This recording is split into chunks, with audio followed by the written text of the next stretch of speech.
Hi, it's Rabbi Andy from Temple Emmanuel in Greensboro, North Carolina.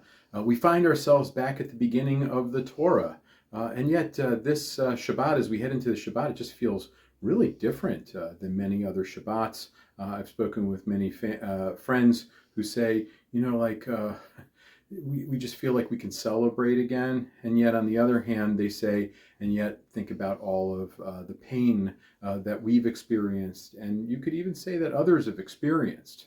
But what an incredible thing to behold earlier this week as all of the remaining living hostages were returned to Israel. And I really hope that we are on the threshold of a new era.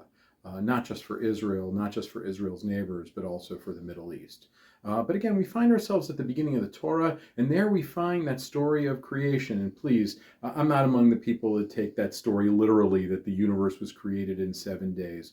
But that pattern of seven, our tradition has always said that that is our symbol for completion and feeling complete. And I just want to say that even with the pain that we've experienced, I think we feel ourselves moving a little bit closer towards completeness and peace. And let's continue in that direction. But the one thing I want to comment on in addition is that that story says, and maybe I'll be a little bit more literal right now, think about what can happen in just one day. Think about what can happen in just one day. And that's maybe what we were experiencing a few days ago. In just one day, so much seemed to shift and to change. And we know that there are many long days ahead. And think about that in our own lives, maybe in our own spiritual journeys. There's sometimes we can just identify that moment or that day where things shifted and changed.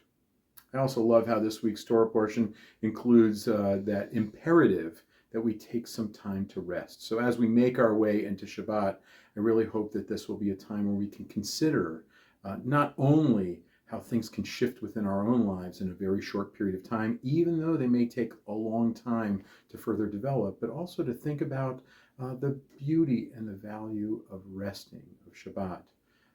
I will say this, I'm going to be joining up with a group from our area.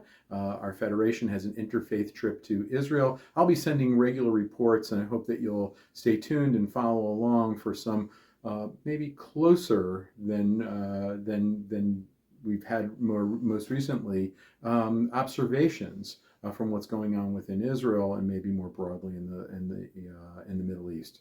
But again, as we head into the Shabbat, let me just wish and hope not only for you, but for our community and for all communities and for our world, that this be a time of peace. Shabbat Shalom.